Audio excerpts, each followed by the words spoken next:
देखेंगे मिस्र के अंदर में, तो जो गोसेन वाला भाग था, ध्यान से सुनना, मिस्र में गोसेन वाला सारा, मिस्र के अंदर में जो विपत्ति आया, मिस्र के अंदर में गोसेन वाला जो भाग था वो याकूब को दिया गया था। किसको दिया गया था? याकूब को दिया गया था। याकूब के और तमाम बच्चे, यूसुफ को छोड़ याकूब के 11 बच्चे उस गोसेन वाला भाग में रहते थे। आमीन। जब परमेश्वर मिस्र पर विपत्ति लेकर आया तो गोसेन अर्थात जिस जगह में याकूब रहता था उस जगह को परमेश्वर ने विपत्ति से बचा कर रखा। एक अंतर परमेश्वर अपने आशीष पाए हुए लोगों के लिए रखता है, और आशीष पाए हुए लोग जो धर्मी लोग कहलाते हैं, उनके जीवन में यदि विपत्ति आ रहा है तो घबराना नहीं, वही विपत्ति बड़ी महिमा को प्रकट करेगा। मैं प्रचार जो करना चाह रहा हूं ना, उसके लिए मैं माहौल तैयार कर रहा हूं। आमीन, हालेलुया। तो ध्यान से सुनना, तो जो परमेश्वर के चुने हुए लोग होते हैं उनके जीवन में आया हुआ विपत्ति ही बड़े महिमा को प्रकट करेगा। आमीन। कारण क्या है?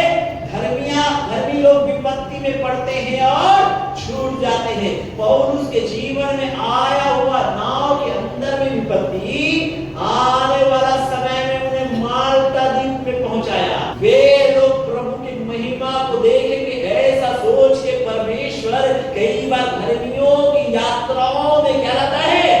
एक बड़ा ही भूचाल लेकर आता है, ताकि उनके सामने रहने वाले लोग जाने कि विपत्ति में कैसे परमेश्वर अपने लोग को अलग करता है, और लोगों का ध्यान धर्मी पर लाने के लिए परमेश्वर कई विपत्तियों को हमारे जीवन में आने भी देता है। आमीन, हालेलुया। इसीलिए लिखा है कि जो माल्टा द्वीप के अंदर में आदर्श से क्या था? एक व्यक्ति क्या था? ग्रसित था। आमीन। उस बड़े विपत्ति में बचकर जब पौलुस उस माल्टा द्वीप में पहुंचा, माल्टा द्वीप में बड़ा मिराकल हुआ। आमीन, हालेलुया। वहां बहुत ठंडी थी, इस कारण से आग झुलसाने के वास्ते से पौलुस लकड़ी का गट्ठा लेकर आग लगा रहा था। उसी समय एक भयंकर सांप उसके हाथ में निपट गया। लोगों ने सोचा कि पौलुस अब मर जाएगा, उसका हाथ सूख जाएगा, ये हो जाएगा, वो हो जाएगा, और पौलुस नहीं मरा। तो लोग जान गए कि ये कोई महान देवता हमारे बीच में आया है, कोई महान शख्स हमारे बीच में आया है। तो क्या परमेश्वर नहीं रोक सकता था उस विपत्ति से जो पौलुस के जीवन में आया? नहीं। मैं यही चीज तो बताना चाहता हूं, धर्मियों के जीवन की विपत्तियां का आना परमेश्वर का गवाहियों का कारण बनता है। दुष्टों के जीवन की विपत्तियां और धर्मियों के जीवन की विपत्तियां में अंतर है। जैसे कि अभी आपने सौम्या मतलब मीरा बहन के जीवन की गवाही को सुने कि वो लोग प्रभु में हैं, पूरे समर्पित है, पूरे खराई से बहन समर्पित है, बहुत अच्छा विश्वास है, बहुत अच्छा जीवन है उनका प्रभु में। लेकिन अन्य लोगों को वो भी अपने परिवार में प्रभु के बारे में बताते रहती है, प्रभु की वो चर्चा करते रहती है। उनका जीवन ऐसा नहीं चल रहा है जैसे नामधारी क्रिश्चियनों का चलता है, वैसा नहीं। उसके जीवन में प्रभु महिमा को पाता है। वो प्रतिदिन कोशिश करती है प्रभु के राज्य को फैलाने के लिए, प्रतिदिन प्रयास करती है अपने रिश्ते परिवार को जहां का। अब वही लोग कह रहे हैं यदि प्रभु सच्चा है, यदि वो कहती कि प्रभु चंगा करता है, प्रभु के पास आओ, तो इसी के घर में विपत्ति आ गई। ध्यान से सुनना।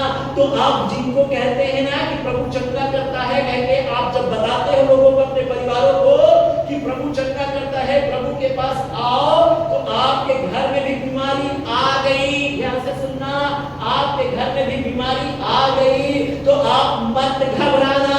ये मृत्यु हालेलुया प्रभु की महिमा के लिए है। लाजर की मृत्यु के विषय में कहा ये प्रभु की महिमा के लिए है। तो आप बहुतों को बताए प्रभु चंगा करता है, चंगा करता है, तो आपके घर में ही बीमारी आ गई। तो आप वही लोग जिन्हें आप बताते हैं कि प्रभु चंगा करता है करके, अब वो लोग उनके मुंह नहीं खोलेंगे। बहुत लीला बहुत होशियारी मारती है, तो प्रभु चंगा करता है, तो तेरा बेटा को चंगा क्यों नहीं किया प्रभु, तेरे घर में बीमारी क्यों आ गया? धर्मियों याद रखो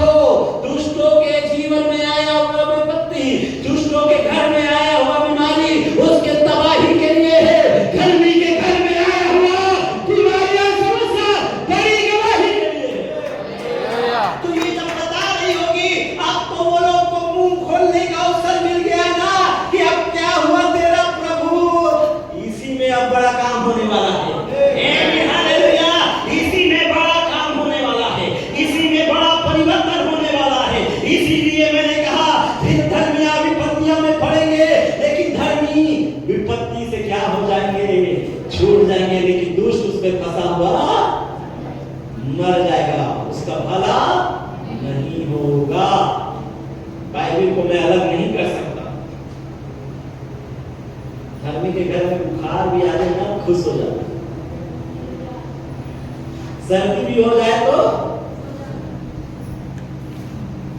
प्रार्थना आगे धर्मीय बगल वाले